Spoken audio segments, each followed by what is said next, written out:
Okay, good evening. Walk around here like a comedian. Anyway, I want to introduce myself. I'm Frank Allen from the Greater Omaha Chamber of Commerce. And it's good to see friends here in the room. And tonight we're going to visit about the project here at 75 Doing. We've got all of our partners here. I want to thank everybody for making it out. And just want to do a quick round of introductions. So if you would, please just kind of stand out of the way, let the folks know who you are. Again, I've already introduced myself, but Frank Allen, Greater Omaha Chamber of Commerce REACH program. We're an integral partner to this project and looking to see it succeed. Come to us for all resources and questions you might have regarding the project. We can either get you connected or field the questions ourselves. Sydney Franklin, 75 North, right here. Sure. Okay. Alicia Goodwin. There we go. That's Alicia back there. Bridgeport Development, I've got Todd Liebman. William Lucas. Hello. Excellent. Omaha Authority, Murphy Knight. And from the City of Omaha Planning Department and Human Rights and Relations, Lewis Wright, Ed Dancer, Jared, and Christian. Hey, wow, I love it. Nebraska Business Development Center. We have Daniel Kuchar. Not here? Okay. Perfect. We keep moving. Nebraska Enterprise Fund, BC Clark. BC, just first name home. She's that famous. Heartland Workforce Solutions. We have Nicole Lewis. Derek Coma. Pronounce that right there? Coma? I'm sorry. And also, Stan Overcombe. Okay, perfect. And last, Carol Gonzalez, Catholic Charities. Excellent. It looks like she might have some help too. Okay. Perfect. And lastly, Brewster Construction. I got Carson Hoover. Excellent. So those are the folks tonight that you need to be engaged with. Please ask questions, ask often, and as many times as you need to get the answers that you need. Again, the REACH program, we're a resource. And down at the chamber, we're free. We're here to help you get connected and get you to where you need to be. So that being said, I'm going to give it over to Alyssa and let her go ahead and present the rest of tonight's activities. Good evening. Thank you for coming. I'm Alyssa Selajek. I'm a city planner with the City of Omaha. If you haven't had keys yet, we do have a sign-up sheet, kind of an entryway where you walked in. If you could go ahead and fill that out, we'll send any kind of follow-up items or additional information to that email address, which I'll kind of follow this meeting. So you would kind of get some extra information. Real quick, I want to talk about, kind of the purpose when I talked about some contractor opportunities, specifically as it pertains to Davis Bridge. And we just want to remind you all that our projects, we're looking. We're open to all contractors participating in this project, and we also want to recognize that we also are looking to assist small contractors on these projects as well. There kind of have some different types of contractors or different certifications, also go along with this. MBE, WBE, the minority and new businesses. Answer, I know it's right, we are contacting the city regarding our NBE, WBE program. We also have the small business program, and Jared Anderson and Christian Espinoza are here tonight from the Human Rights and Relations Department to talk about that program. In Section 3, I am the Section 3 coordinator for the City of Omaha, so I will be your contact regarding that program. I'll talk about Section 3 in quite a bit more detail kind of later tonight as well. I know that we talked about a lot of different certifications, there's a lot of different types of businesses or classifications that you qualify under. It's a bit kind of hard to know where to get started or which application to fill out first. So if you have questions about anything we go over tonight, you don't necessarily remember who to contact us, Frank Allen, you could contact the REACH program as well. So this contact information is here, and we will all kind of be available at the end of the evening as well. And so with that, I am going to switch this over to Bill Lukash, that's very short, because we talked about the C&I construction update. Yeah, thank you so much. My name is Bill Lukash. Pleasure to be here tonight. Thank you so much for coming out. Really appreciate it. Alyssa, are you ready? All right, Alyssa's going to push the buttons. If anything gets messed up, it's my fault, not Alyssa. So, Kennedy Square East. This site is down the street as you head north towards Ames. It's on the right side of the road. It's the site of the former Spencer homes. It's right now it's flat. Everything has been demolished, and we are moving towards construction in early 2023. 99 units, 1 to 7 bedroom units, mixed-use elevator building on 30th Street with townhomes and duplexes. 2 architects are working on that, Allie Pointer and Landon Baker out of Chicago. There'll be a new street system through there, get rid of those one-way streets.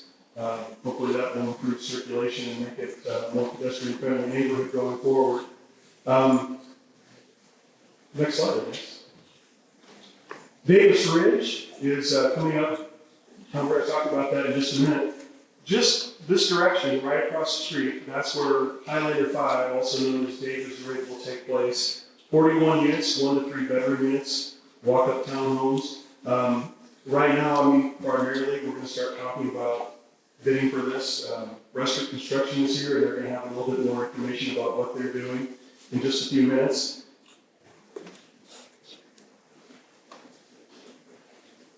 Is this going to be Square West? That's Davis Ridge? Oh, now I see it, yeah. So right here, this road, we're up there in one of those gray boxes. So right across the street, this row of buildings is going to be Davis Ridge or Highlander Phase. I think that says Phase 4 on it. That's not correct.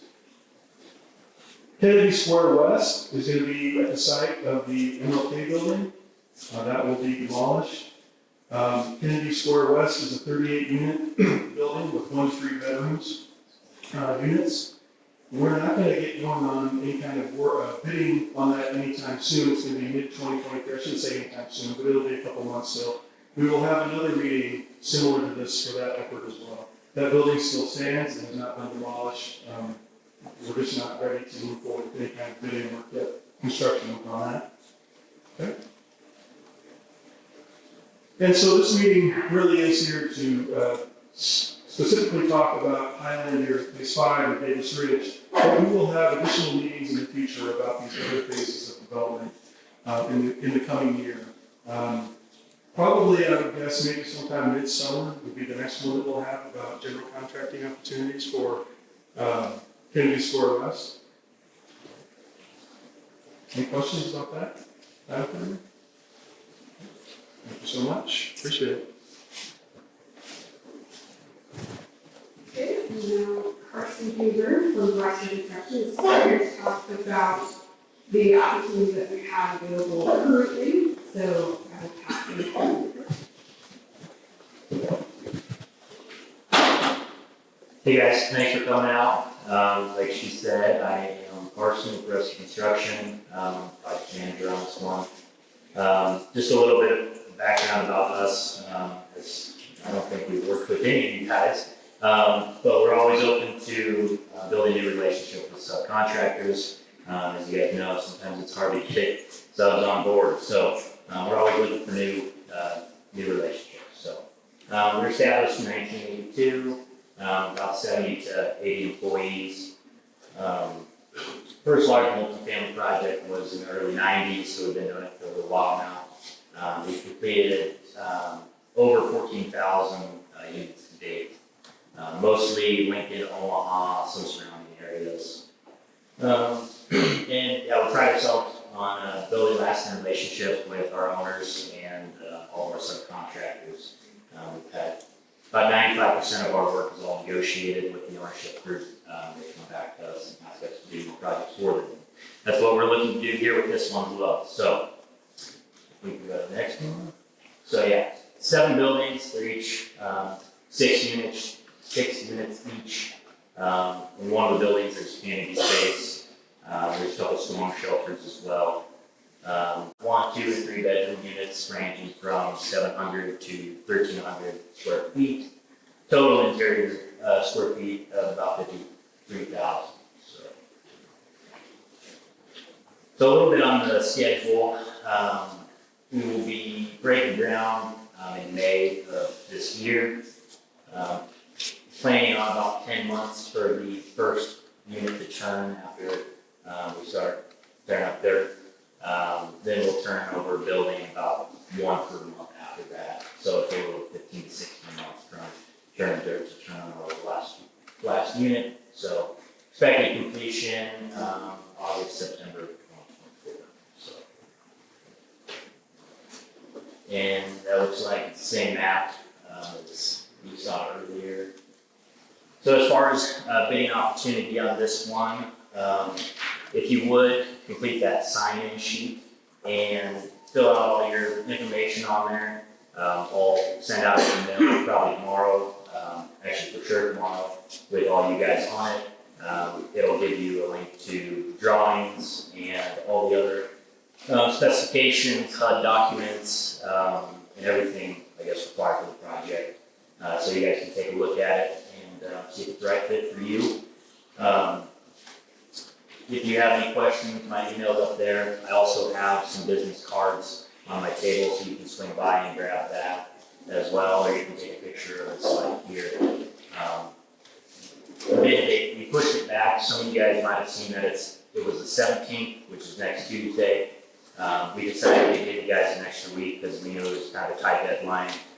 This pre-bid meeting didn't get scheduled, ideally with all the holidays and stuff, so it got pushed a little bit, but we'd like to give you a little extra time. So 2 Tuesdays from now, 2 p.m. And then selections for subcontractors will be made a few weeks after that. So please feel free to reach out with any questions, and I look forward to meeting with all you guys. If you guys have any questions, we can talk now, or if you'd like to discuss later, I'll be here till 8. So.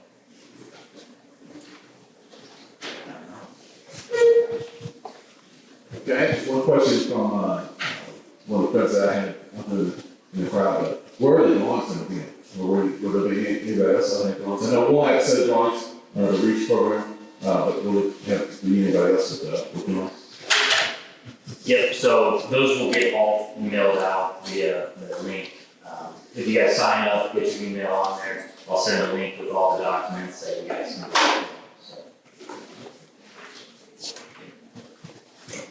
Any other questions for Carson? Okay, and I will talk about some of the federal requirements that go along with a project like this. Because this project is funded through the Choice Neighborhoods Program, which is a HUD-funded program. So because of that funding source, there are additional stipulations, additional items that you have to keep in mind as you're bidding for the project, and also throughout the duration of the project. So I'd like to kind of talk about some of these items in an early advance, so you have some time to kind of think through it and kind of be prepared for what's to come. So HUD reporting requirements, Section 3 is one that I'll talk about a lot. This program, it was created by HUD. It was created by the Housing and Urban Development Act of 1968. And the purpose of the program is to create economic opportunities for low and very low income people and businesses in an area where HUD has not invested some money. The idea is if HUD is going to invest resources in the neighborhood, maybe opportunities that are then returned to people and businesses that live within that neighborhood. So like I said, I will speak more on how the Section 3 program operates here locally. I just wanted to mention it initially. Davis Bacon is another program I will talk about in more detail. This is a federal law that requires all workers in a project site to pay prevailing wages. And Davis Bacon generally will apply to federal construction contracts that meet or exceed $2,000. So most of our federally funded projects are going to be Davis Bacon projects. Participation that we verify is as a contractor or subcontractor on a federally funded project, you are required to be enrolled in E-Verify and then provide proof of enrollment to the compliance officer, who's typically a new owner for the project as well. So we want to see some kind of proof of enrollment that you're an active participant in the E-Verify program. SAM registration and debarment and suspension of storm. So it is a requirement that contractors in federal projects must be eligible to work on federal projects. So any contractor with an active exclusion who has been debarred for any purpose is not eligible to work on this project. And we will ask for documentation to verify that you are eligible to work. So the kind of different ways that we ask for this documentation, general contractors like Buster Construction, we ask to provide, we ask to be enrolled in SAM. I would encourage subcontractors to also be enrolled in a SAM system, a system for order management. But you're required to do that as a subcontractor, but you will have to sign a form, and I believe will also be included in your contract. You'll have to certify that you are not debarred so you can work in federal construction projects. And then lastly, I've talked about a number of different federal programs, but there are still going to be some state and local requirements that will be included. There's some state and local forms that we may utilize as well as part of our compliance procedure for this project. Kind of the one that stands out is the state contractor license. We need to have that completed. You'll need to show your certificate or proof of enrollment within that program as well. So, section 3.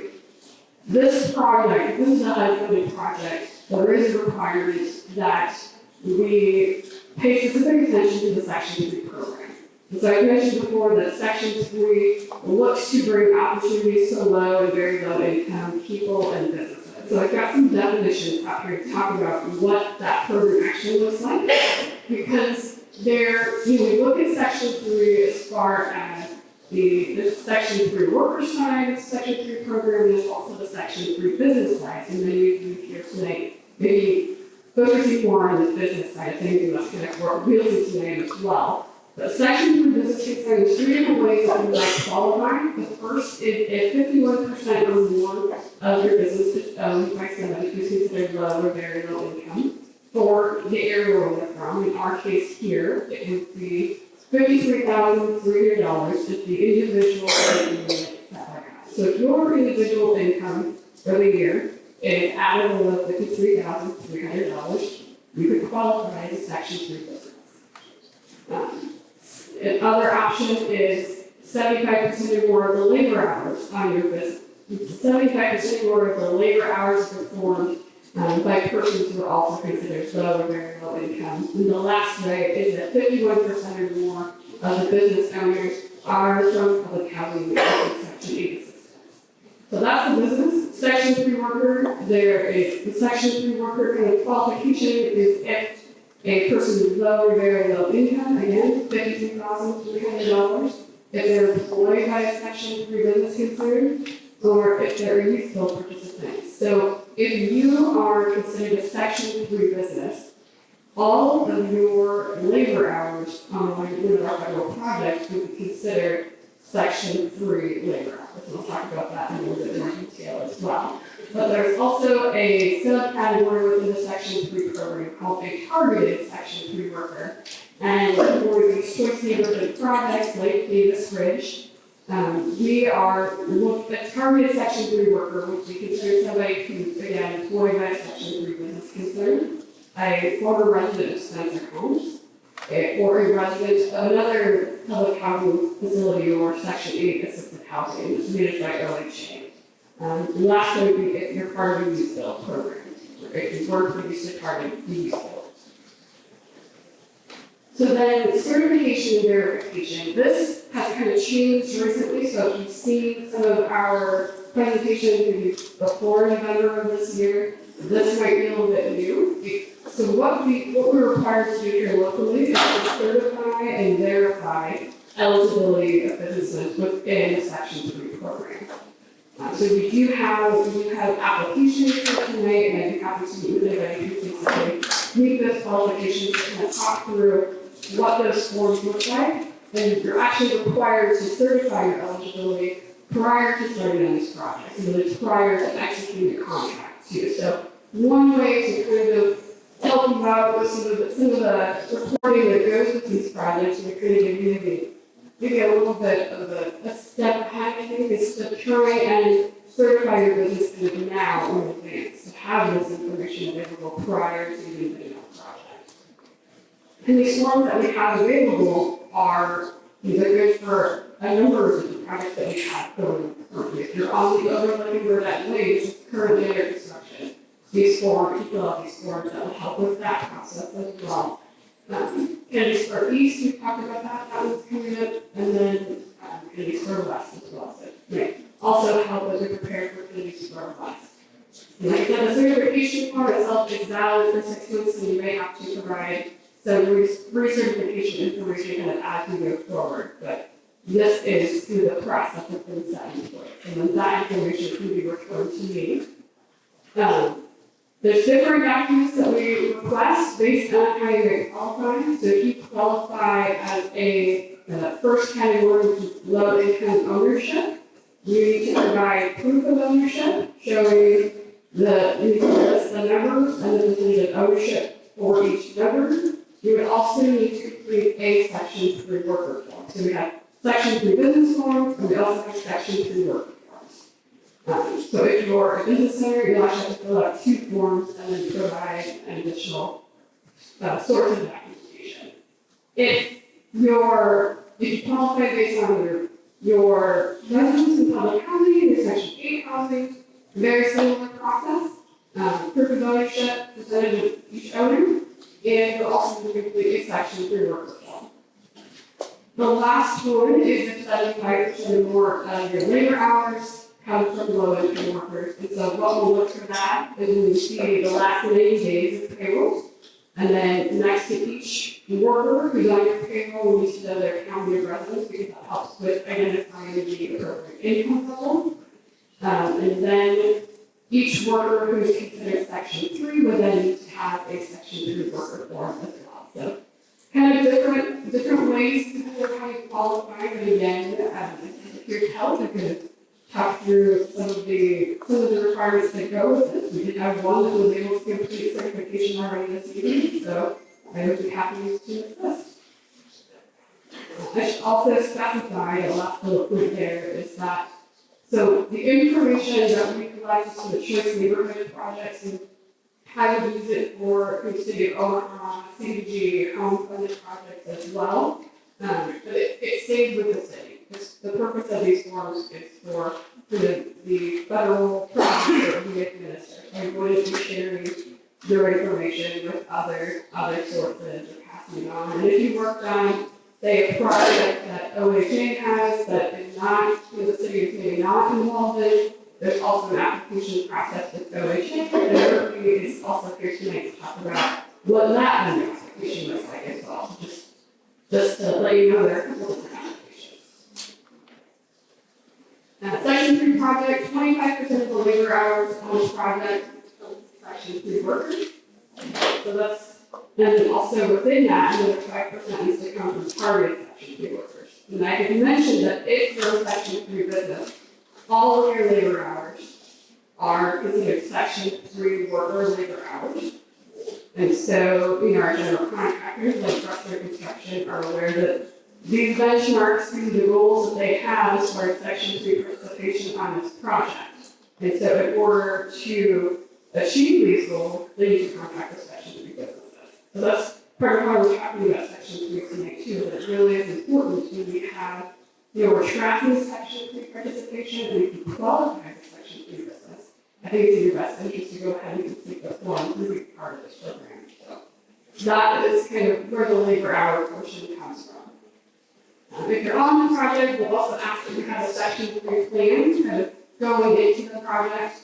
And the purpose of this is also to help identify any Section 3 employment options, because the Section 3 worker program also allows us to kind of identify, or helps us to identify people that are interested in working in construction and certify them as Section 3 workers in advance, and to help connect those people then to contractors who have available jobs. So I will ask each contractor prior to starting this job for them to let me know, all of the positions that they have at their company, what positions they need for this specific project, and then also the last two items that are asked to provide is an indication of how many jobs they might have available as a result of the project and what those jobs are. So you might say, I need 3 painters, or I need 4 carpenters.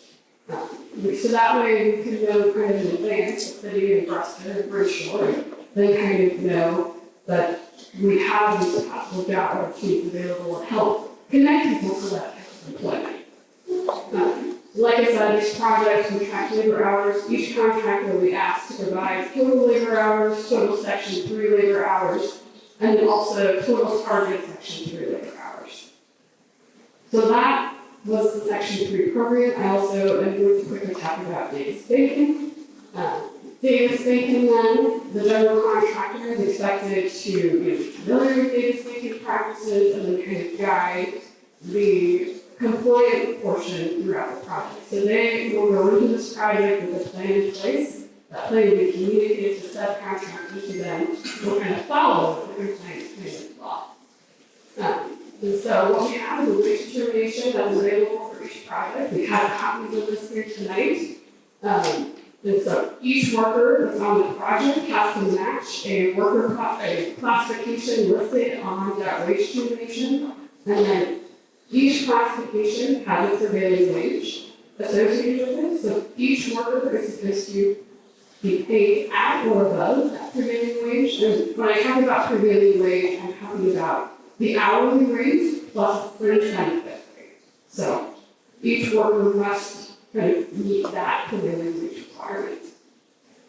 The workers are paid weekly, so that's something that as a contractor you're going to want to think about too, is that you're expected to pay your workers every week, but you yourself may not get paid on a weekly basis. There may be a gap, or there will be a gap between kind of when you start the project and when you're actually able to get reimbursed for the work. So you want to make sure that as you are preparing your bid, that you're taking that into account. We do have some folks here tonight that have some construction financing options available or can direct you to that. So I think that's an important thing to kind of think about as we're talking about bidding and preparing kind of for what's next. And then there may be some other documentation in addition to the weekly certified payroll reports that I will request of you, and we'll have to look at certain documentation based on additional information. So if you have an apprentice, there is additional apprentice documentation that I will request. And we'll go over all this information in our data safety pre-construction conference, so some of this doesn't quite make any sense at this point, you're not quite sure how it's going to work in practice. So right, we'll talk about it at the pre-construction conference. Because my role really on these projects is to help kind of guide the compliance person, to help make this federal reporting process a little bit easier. Recognize that we're asking really a lot of information, but that's one of the overall purposes of tonight's event. And then just kind of focus in and kind of talk about the fact that you do have assistance available to kind of help with some of this process to kind of help ease that burden. Like I said, that's the compliance documents. We go through Brewster Construction, who then review it, and then continue for review. So there's a process in place where we're going to review your information. That was kind of a lot really quickly. Does anybody have any questions about really any of the items that we're talking about today? Yes? Just a little quick, but the wage determination, do you have a list here now for the actual different scopes of work and what the prevailing wage is required of? Yeah, so the question that was asked is about she's asking about the work classifications listed on the wage determination, and then she's also asking about some scope of work information in Carson as well. I do have copies of the wage determination with me. Carson has copies of the wage determination on the table. It's also with your bid package as well. We did have an update recently, so you want to make sure that you have the latest version of that, which came out on Monday. And so we can go through some of those work classifications with you to kind of help you get an idea of say, how much a plumber would cost for an hourly rate, or, kind of help give you an idea of what those prevailing wages look like based on the classifications listed. Oh, I need my.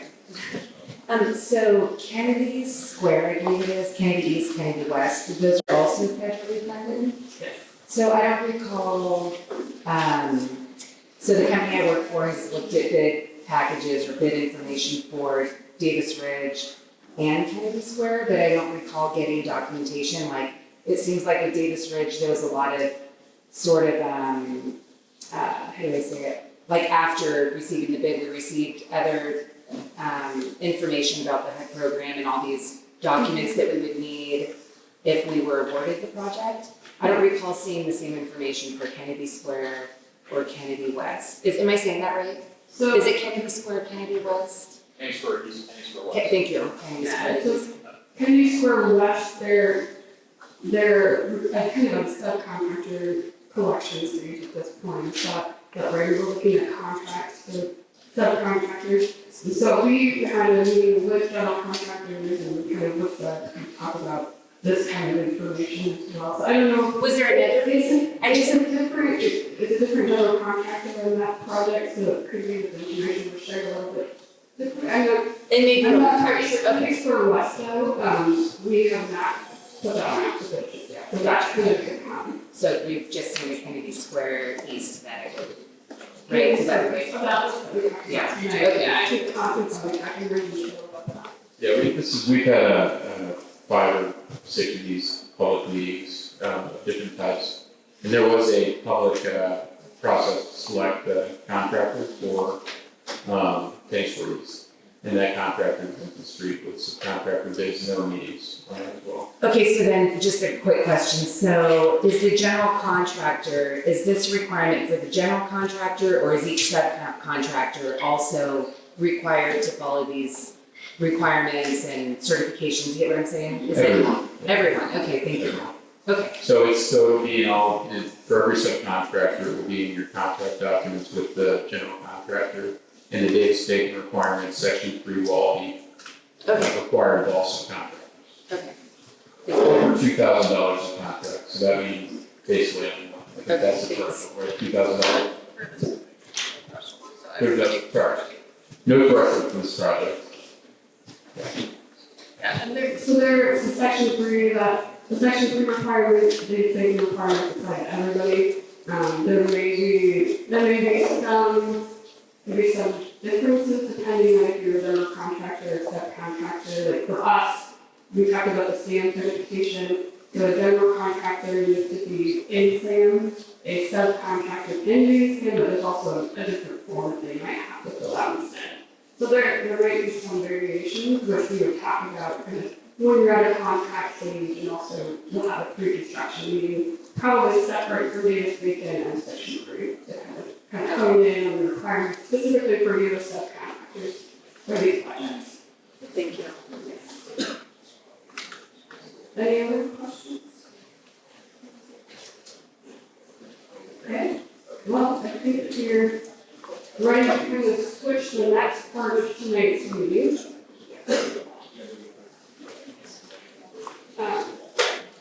So what we'll do is, I'm going to pass the microphone around to each of the tables that we have.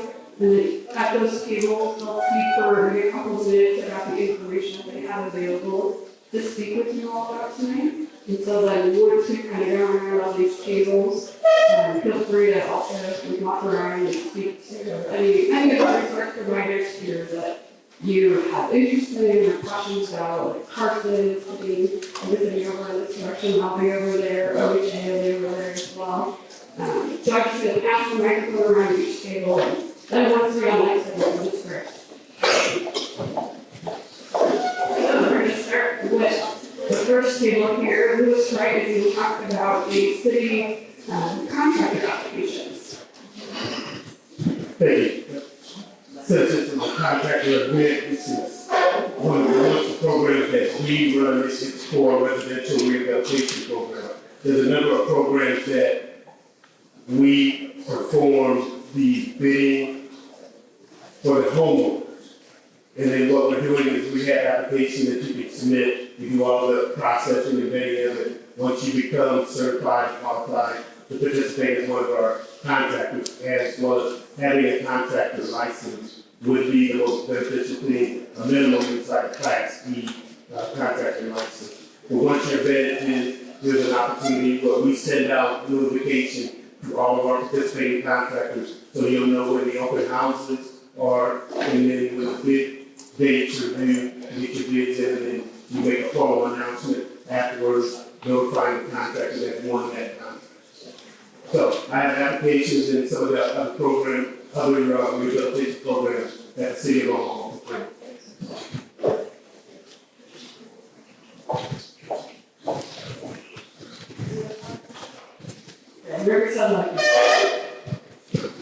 Well, I'm with the Omaha Housing Authority, and we pretty much do the same thing what the city does.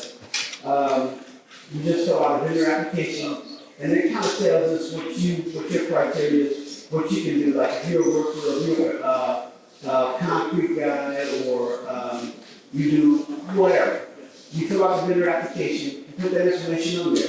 So that way, when we have projects that come out, like maybe we have roofing, maybe we have new remodeling jobs, whatever it might be, we can send you a solicitation and let you know that, hey, we're bidding this project right now, and you're open to bid on it. So that's one way we can contact you when we have projects out there. Some of our projects do require days vacant, and some of them don't. Depends on what it is. Christian, we have a job. Well, we don't have anything in the Highlander, the human rights regulations, but I can tell you what public works has and what parks has. So if you become part of the small and emergency business program, you are eligible to bid for projects what has an SCP reserve. We right now we release several projects. We have the grounds maintenance for parks, so basically the cleanup and mowing and mulching of the parks is project from tomorrow, and it's 100% CB. So we are now in a program to kind of bid for that project. So we have a landscaping program, a landscaping company, and we want to bid for the project that is coming up tomorrow. You have to be part of the program. If you haven't known, you don't want to get that one. So that's coming tomorrow. We already have the sidewalk repair, we already have the utility costs. But just, if you're not in my program, please do it. There is a lot for concrete or landscaping. We have cleaning too. Every year we have to clean the facilities at parks, the facilities at public works, the police department, the libraries, the firefighters. That is more or less. If you have questions about the program, and the more small businesses coming to the program, they give me more room to put a bigger reserve, right? And there is a project that is coming from public works, and I don't have to see bids in the program to accomplish that work. I cannot put any reserve. When we have enough concrete companies, we have enough painting companies, enough landscaping companies, I can do the projects 100%, so you don't have to compete with the big guys. So that's what it is. Thank you. Alright, we see Clark, we talk about property price funds. Right, so what we do, we're a community development financial institution. We do invoice lending for contractors, for payroll, labor, any of those things that you need if you don't have those funds already. And so we put on a lot of programming. I did bring some sheets here, kind of talks about the lending program, and also talks about our underwriting. So just give me a call, have cards here if you want to talk about those, and we have pamphlets here that tells you a little bit more about the funding program that we have. So it's the rest of my son. The Nebraska Business Development Center will be probably right kind of in this area, and we'll let Daniel talk about the information that he's brought today as well. Hey, I'm Daniel with the Nebraska Business Development Center. Came a little late, but I'll grab one of these tables. We provide assistance with federal, state, and local government contracting for free to Nebraska businesses. So anything to do with SAM registration and renewals, getting certified as a woman-owned small business, veteran-owned small business, economically disadvantaged small business, we help out with that, as well as we can take a look at proposals for you. If you want to send us RFPs, we can help you kind of walk through those, make sure you understand all the language and all the things that you're going to be responsible for. And again, we can do proposal reviews. We've got a lot more stuff than that too, but come see me if you have any questions, and I'd love to chat with you. Thanks.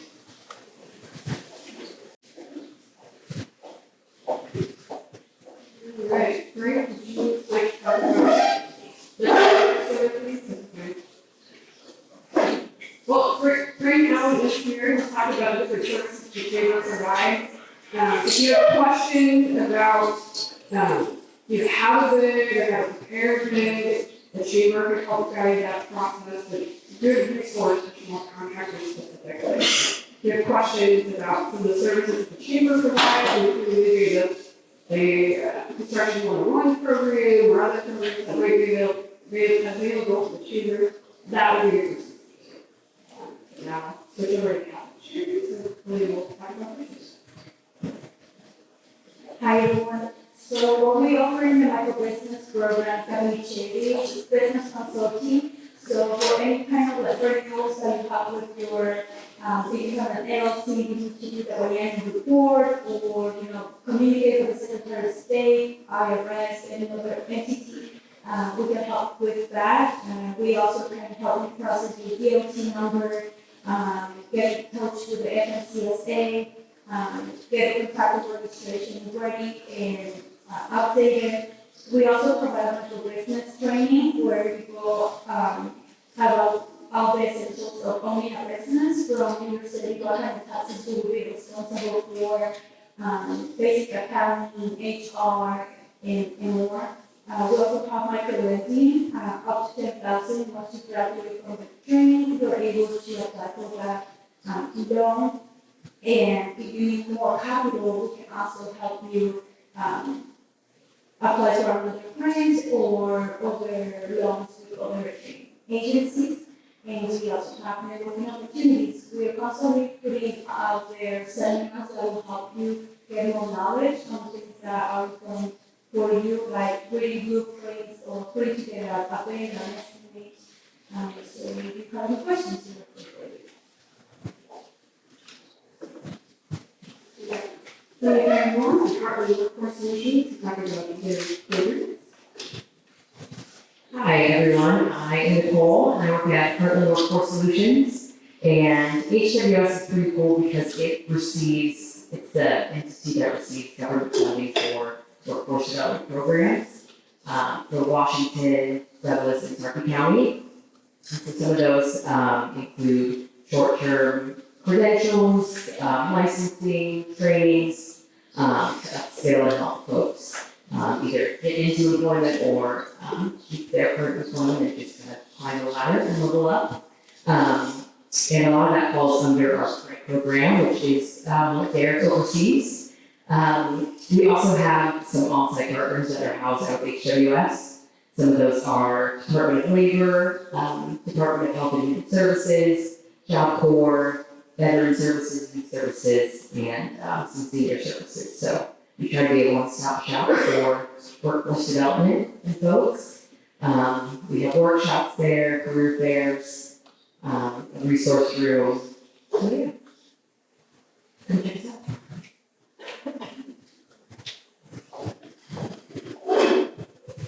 Good evening, everyone. My name is Alicia Goodwin. I'm the Director of Operations at 75 North. I'd like to thank you all for taking time out of your schedule to come and be on our campus today. 75 North, if you're not familiar with us, we're a nonprofit and we're committed to the redevelopment, mostly the Highlander neighborhood, but all the benefits that it can provide to the surrounding neighborhoods. We're a co-developer on a lot of projects that were discussed this evening. If you're interested in learning more about what we do with housing development, education, health and wellness in the Highlander neighborhood, and how you can participate and benefit from it, stop over here and we chat. Thank you again. And then we have sessions, so Western and Virtual, what we have here, we got plan tax here, with information about the bid, the wages that we talked about, we have wage determinations here. please feel free to stop by. But thank you all for attending. If you haven't signed your sign sheet yet, please do so, but otherwise you are free to move around. Thank you all of our.